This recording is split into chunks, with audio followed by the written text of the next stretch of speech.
नमस्कार दोस्तों, आप लोग का अपना यूट्यूब चैनल रिजल्ट विद आकाश में स्वागत है। दोस्तों, हम लोग बात कर रहे हैं अनुपात समानुपात यानी रेशियो एंड प्रोपोर्शन का, जिसका यह चौथा भाग है। इसके पहले हम लोगों ने 3 और वीडियो डाले हैं जिसमें बताया गया है कि अनुपात समानुपात क्या है और टॉपिक वाइज कुछ क्वेश्चनों को बताया गया है। यदि आप लोगों में से जिन्होंने अभी तक उन वीडियो को नहीं देखा है तो एक बार उन वीडियो को देख लीजिए। दोस्तों, यह हम लोग का चौथा वीडियो है। इसमें चैप्टर के प्रति सारे समझ मतलब कि हो जाएंगे, मतलब कि चैप्टर से किस प्रकार के क्वेश्चन बनते हैं, मोटा मोटी एक हम लोग के पास ओवरव्यू हो जाएगा। और उसके बाद दोस्तों, मतलब कि इसके अगले भाग से हम लोग बात करेंगे अच्छे अच्छे क्वेश्चनों पर, यानी कि अनुपात समानुपात से एग्जाम में जो भी क्वेश्चन अभी तक बने हैं या जिस प्रकार के क्वेश्चन बन सकते हैं उन क्वेश्चनों पर हम लोग आगे बात करेंगे। तो आइए आज का वीडियो हम लोग शुरुआत करते हैं। देखिए दोस्तों, पहला क्वेश्चन क्या दिया है, एक सिक्कों पर आधारित प्रश्न। दोस्तों, इस प्रकार के क्वेश्चन अनुपात समानुपात का समझिए कि नींव है। यदि कहीं भी क्वेश्चन पूछा जाएगा तो सिक्कों पर आधारित क्वेश्चन पूछे जाने की संभावना सबसे प्रबल रहती है। कह रहा है एक बक्से में 1 रुपये 50 पैसे 25 पैसे के सिक्के 4 सबंधे 3 सबंधे 8 के अनुपात में है। यदि बक्से की कीमत 150 रुपया हो तो रुपये में कितने सिक्के हैं। कह रहा है कि जो सिक्के हैं 1 रुपया 50 पैसा और 25 पैसे के हैं, ठीक है। वो किस अनुपात में है, तो 4 सबंधे 3 सबंधे 8 के अनुपात में है। यदि कुल धनराशि यानी बक्से में कितनी है, 150 रुपये है, तो रुपये के कितने सिक्के हैं, यानी कि 1 रुपये के कितने सिक्के हैं, इसी पर बात करनी है। देखिए दोस्तों, इस प्रकार के क्वेश्चन को सबसे आसान तरीका से कैसे बनाया जाता है और सबसे सटीक। देखिए किसकी बात कर रहा है, तो 1 रुपये, ठीक, 50 पैसे, ठीक, ये क्या है हम लोग का 25 पैसे, ठीक। इसको थोड़ा सा और हम लोग ऊपर लिख लेते हैं। देखिए ये 1 रुपये 50 पैसे, उसके बाद क्या है 25 पैसे। अब देखिए ये सिक्के किस अनुपात में है, आप इस बात को पकड़िए। यह 4 के अनुपात में है, यह 3 के अनुपात में है और यह कितने के अनुपात में है, यह 8 के अनुपात में है। यहाँ पर बस आप लोग को एक छोटी सी बात समझनी है। यदि सिक्कों का अनुपात दिया है और यहाँ पर कीमत दिया है, कीमत दिया है ना, ये रुपया है, वैसे ही कभी रुपयों का अनुपात देगा और कभी सिक्कों की संख्या देगा। यहाँ पर बस आप एक चीज का गिरह बना लीजिए कि देखिए ये सिक्कों का अनुपात है और यहाँ पर क्या है, कीमत है, तो आप सिक्कों को भी कीमत में कर लीजिए। अब और बताइए, आप 1 रुपये के यदि 4 सिक्के होंगे तो कितने रुपये होंगे, तो 4 रुपये होंगे, ठीक, बात को समझिए। फिर 50 पैसे के 3 सिक्के हैं तो कितने रुपये होंगे, तो आप कहेंगे 1.5 रुपये होंगे। सबको रुपया में करना है, क्यों, क्योंकि हम लोग का यहाँ पर क्या है, रुपया में है। वैसे ही आगे बात करें, ये भी हम लोग का रुपया में हो गया। 25 पैसे के 8 सिक्के हैं तो कितने रुपये हैं, तो आप लोग कहेंगे कि 2 रुपया है। क्यों क्यों 2 रुपया है, क्योंकि हम लोग जानते हैं कि 1 रुपया में 25 पैसे के 4 सिक्के होंगे, तो 2 रुपया में 25 पैसे के 8 सिक्के होंगे, ठीक है। अब देखिए इसको आप लोग जोड़ लीजिए, इसी का अनुपात कितना दिया है, इसी का मतलब इसी का कीमत कितना दिया है, तो 150 रुपया। तो अब देखिए 4x लगा लेते हैं हम अनुपात के लिए, फिर 1.5x, फिर 2x बराबर कितना है हम लोग का 150 रुपये। अब देखिए 4 और 2 6, 6 1 7, मतलब कि 7.5 इक्वल टू 150। तो x बराबर कितना हो गया, 150 बटा 7.5। अब देखिए x बराबर कितना हो जाएगा, दशमलव हट जाएगा तो ऊपर कितना हो जाएगा 1500 बटा 75। तो 75 दूनी का 150, यानी x बराबर कितना हो गया 20। अब देखिए किस चीज की बात कर रहा है, तो बात किसका कर रहा है, हम लोग का 1 रुपये के सिक्कों की, किसकी, 1 रुपये के सिक्कों की संख्या बात कर रहा है। तो देखिए ये हम लोग का 20 क्या आ गया, तो हम लोग का 20 हो गया, मतलब कि x का मान। अब देखिए 1 रुपये के सिक्के कितने हैं, 1 रुपये के सिक्के हम लोग कितने हैं मतलब किस अनुपात में? 4 अनुपात में। ये रुपया कितना हो गया? 20 हो गया। तो आप बताइए 20 रुपया में 1 रुपया कितने सिक्के होंगे? तो आप कहेंगे 20 रुपये में 1 रुपये के 20 सिक्के होंगे। अनुपात में कितने हैं? 4। तो आप अनुपात में 4 है तो 4 से गुणा करा दीजिए, यानी कि 20 चौके 80, यानी 1 रुपया कितने सिक्के हो गए? तो 1 रुपया का हम लोग के 80 सिक्के हो गए। आराम से देखिए, आप एक क्वेश्चन को आराम से समझिए, सारे क्वेश्चन आपके आराम से हो जाएंगे। देखिए 1 रुपये 50 पैसे और 25 पैसे के सिक्के हैं। किसके? 1 रुपये 50 पैसे और 25 पैसे के। अब बक्से में हम लोग का मूल्य दिया है 150 रुपया। तो अब बताइए 1 रुपया के यदि 4 सिक्के होंगे तो कितने रुपया होगा? तो 4 रुपया होगा। 1 रुपये के 3 सिक्के होंगे तो कितने रुपया होगा? तो 1.5 रुपया होगा। एक मतलब कि हाँ, ये 50 पैसे के 3 सिक्के हैं तो 1.5 रुपया होगा। वैसे ही 25 पैसे के 8 सिक्के होंगे तो कितने रुपया होगा? 2 रुपया होगा। अब रुपये में 150 है तो यानी 4x, 1.5x, 2x बराबर 150। तो हम लोग कितना आ गया? x बराबर 20, यानी क्या x की मान कितना है? तो x का मान हम लोग का आ गया 20। अब देखिए ये 20 आ गया, तो अब कह रहा है कि 1 रुपया कितने सिक्के हैं? 1 रुपया अनुपात में कितना है? तो 4 है। तो अब 20 में 4 से गुणा करा देते, 20 चौके 80, यानी कि 1 रुपया के 20, मतलब 1 रुपया टोटल कितने सिक्के हैं? तो 1 रुपया के टोटल 80 सिक्के हैं। उसी तरह आइए हम लोग अगले क्वेश्चन की बात करते हैं। देखिए दोस्तों, इसमें कोई ट्रिक नहीं है, बस आपकी समझ है, और समझ से ऐसे किए रहेंगे तो आपका एक भी क्वेश्चन गलती नहीं होगा। आइए फिर हम लोग और बात करते हैं कुछ। देखिए कुछ और बेहतर क्या हो सकता है। करा एक संदूक में 1 रुपये 50 पैसे और 25 पैसे के सिक्के हैं। किसके? देखिए 1 रुपया 50 पैसा और 25 पैसा, इन लोग का अनुपात क्या है? तो 2, 3, 4। अब देखिए ये किसके? इस सिक्कों का अनुपात है, और यहाँ पर क्या दिया है? अनुपात में है। यदि कुल सिक्कों का मूल्य, ये पैसा का अनुपात कितना, माने पैसा कितना है? 180 रुपया। तो किस प्रकार के सिक्कों की संख्या सबसे अधिक है? पूछ रहा है कौन सा सिक्का सबसे अधिक है। अब देखिए ये सिक्कों की क्या है? तो संख्या है 2 सबंधे 3 सबंधे 4। अगर इसको हम रुपये में लाएं, क्यों लाएं रुपये में? क्योंकि हम लोग का यह मान रुपये में दिया है।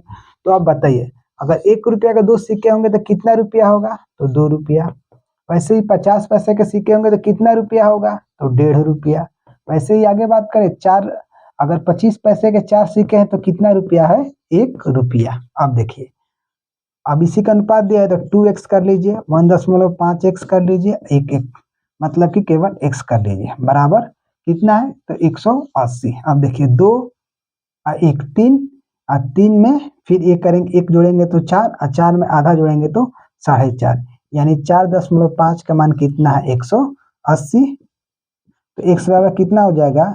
180 बटा 4.5। अब देखिए ये हो गया कितना? इतना, क्योंकि एक दशमलव हट गया, ये 45। तो 45 चौके कितना हो गया? 180। तो 40। तो x बराबर हम लोग कितना आ गया?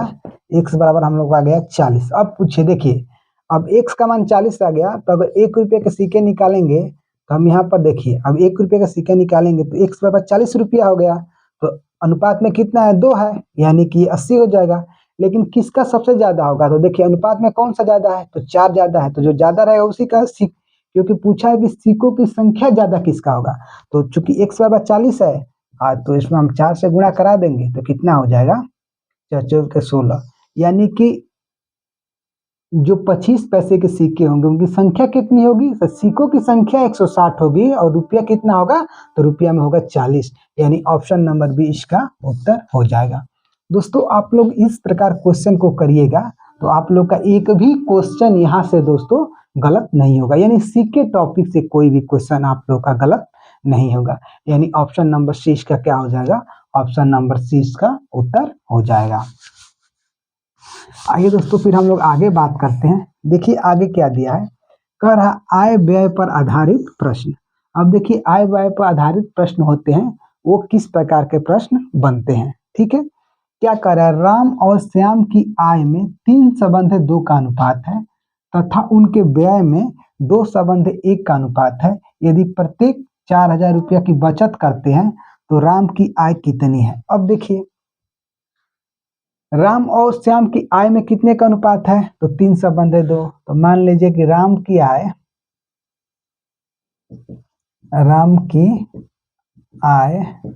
3x है, तो श्याम का कितना है? 2x है। अब देखिए उनके व्यय 2 संबंध है 1 के अनुपात में है। यदि प्रत्येक 4,000 रुपये बचत करता है, अब बताइए राम 3x लेकर आया और 4,000 रुपया बचा लिया, ठीक। श्याम 2x लेकर आया और 4,000 रुपया बचा लिया। बात को समझिए, तो उन लोग का खर्च का अनुपात आ जाएगा। देखिए कैसे, क्योंकि जो कमाया है उसमें से बचा लिया, यानी कि जो खर्च है उसका अनुपात आ गया। क्यों? क्योंकि जितना कमा के लाया है, अगर मान लीजिए हमने 100 रुपया कमा के लाया, हम 60 रुपया बचा लिए, तो ये लग गया ना कि हम 40 रुपया खर्च किए हैं। तो इतना कमा के लाया और इतना बचा लिया, यानी इतना खर्च किया। इतना कमा के लाया, इतना बचा लिया, यानी इतना खर्च किया। तो देखिए क्या पूछ रहा है, पूछ रहा है राम की आय। अब देखिए ये 3x माइनस 4,000 बराबर 4x माइनस 8,000। अब देखिए इधर करेंगे, ये कितना हो जाएगा? 3x माइनस 4x बराबर माइनस 8,000 अब प्लस 4,000। तो देखिए माइनस x बराबर माइनस 4,000, यानी x बराबर 4,000। तो किसकी आय पूछा है? राम की आय। तो राम की आय 3x है, तो 3 गुणे 4, 4,000। तो चरती आई 12,000, यानी राम की आय कितनी हो गई? राम की आय हो गई 12,000 रुपये। यह एक तरीका है करने का। यदि ऐसे क्वेश्चन आते हैं तो आप क्रॉस मेथड से भी कर सकते हैं।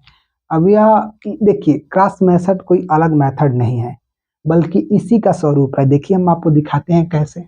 यह आप समझ गए कि जो आय है उसमें से बचत को घटा दिए तो हमारा खर्च आ गया, जो श्याम क्या है उसमें से बचत को निकाल दिए तो उसका खर्च आ गया। ये दोनों का अनुपात है, यानी हम लोग कितना आ गया? 12,000 रुपये राम की आय आ गई।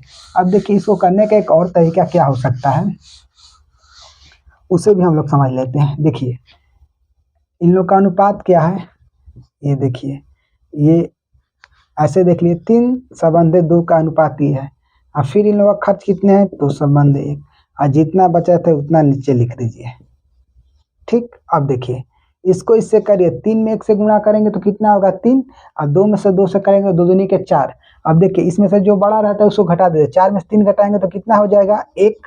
अब देखिए 4, ये 4,000 है, 4 दूनी के 8, मतलब कि 8,000, और 4 एकम 4 है, इसमें इससे तो कितना हो गया? 4,000। यानी कितना बच गया? 8,000 में से 4,000 घटा तो कितना हो गया? 4,000। यानी 1 बराबर 4,000 है, तो राम के 3 बराबर कितना होगा? तो आप इसमें 3, अगर 1 बराबर 4,000 तो 3 बराबर इसमें 4,000 से आप गुणा करा दीजिए, तो हम लोग कितना आ जाएगा? 12,000। ये तरीका है। ये भी देखिए ये वही तरीका है। देखिए ये इन लोग का आय का अनुपात दिया है, फिर ये खर्च का अनुपात दिया है, ये बचत है। तो आप गुणा करिए क्रॉस कैसे? 3 में 1 से कराइए तो 3, और 2 दूनी के 4, तो 4 में से 3 गया तो 1 हो गया। और फिर देखिए इसमें 4 दूनी के 8, और 4 एकम 4 है। अब देखिए ये 8,000 हो गया, 8,000 में 4,000 गया तो 4,000 बचा, यानी 1 का मान 4,000 है, तो 3 का मान कितना हो जाएगा? 12,000। तो हम लोग ऑप्शन नंबर ए इसका उत्तर हो जाएगा। आइए फिर हम लोग और कुछ बात करते हैं। देखिए आगे अब हम लोग क्या बात करते हैं, क्या कह रहा है? ए और बी की आय का योग कितना है? तो 33,000 रुपया है। अब देखिए ये कितना है? तो 33,000 है, ठीक। ए अपनी आय का 60% और बी अपनी आय का 75% खर्च करता है। यदि उनकी बचत में 4 संबंध 3 का अनुपात हो तो बी की आय बताइए। अब देखिए बात को समझिए। देखिए इसको दम हम लोग बेसिक तरीके से कैसे करते हैं, और बिल्कुल लीजिए। ये अपनी आय का 40% खर्च करता है, यानी कितना परसेंट वो बचत करता है? तो आप कहेंगे अगर मैंने 60% खर्च करता है तो वह कितना परसेंट बचत करता है? तो 40% बचत करता है, ठीक। वैसे भी 75% खर्च करता है तो 25% बचत करता है, ठीक।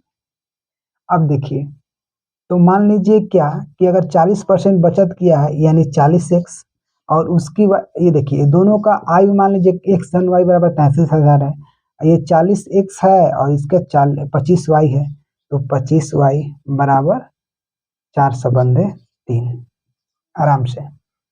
आराम से बिल्कुल एक बार और हम समझेंगे बात को क्या। देखिए कैसे, ए बी की आय का योग 33,000 है, मानी कि ये ए हो गया, ये बी हो गया, 33,000 हो गया। ठीक, ए अपनी आय का 60% और बी अपनी आय का 75% खर्च करता है। यानी अगर देखिए 60% खर्च करेगा तो 40% बचाएगा, जो 75% खर्च करेगा वो 25% बचाएगा। यानी कि इन लोगों में अगर करें तो 40x और 25y, और इसका अनुपात कितना है तो 4/3 दिया है। आगे हम बात करते हैं। अब देखिए x/y की अगर हम बात करें तो कितना हो जाएगा, ये 4 है, ये 3 है। अब देखिए नीचे कितना आ जाएगा 40 और ऊपर कितना चला जाएगा 25। ठीक, तो x/y की अगर हम बात करें तो ये हम लोग का 10 हो जाएगा। ये देखिए 50 25 5 दूनी का 10, मतलब कि 5/6 हो जाएगा। इसका मतलब क्या है, इसका मतलब कि x और y का मान माने x/y कितना है तो 5/6। और आप लोग जानते हैं कि ऐसे कभी भी आता है तो ये क्या होता है, ये x का मान होता है, ये y का मान होता है। अब देखिए तो y का मान पूछा है, यानी कि b का मान पूछा है, इसे हम मिटा देते हैं। तो देखिए अब क्या हो जाएगा, देखिए 6 5 11, 11 का मान टोटल कितना है तो 33,000। तो एक का मान कितना हो जाएगा तो 3,000। तो फिर हम लोग का 6 यानी बी का मान मतलब 6 निकालना है, यानी कि 6 से गुणा करा देंगे तो 18,000 हम लोग किसका मान आ जाएगा, बी का मान आ जाएगा।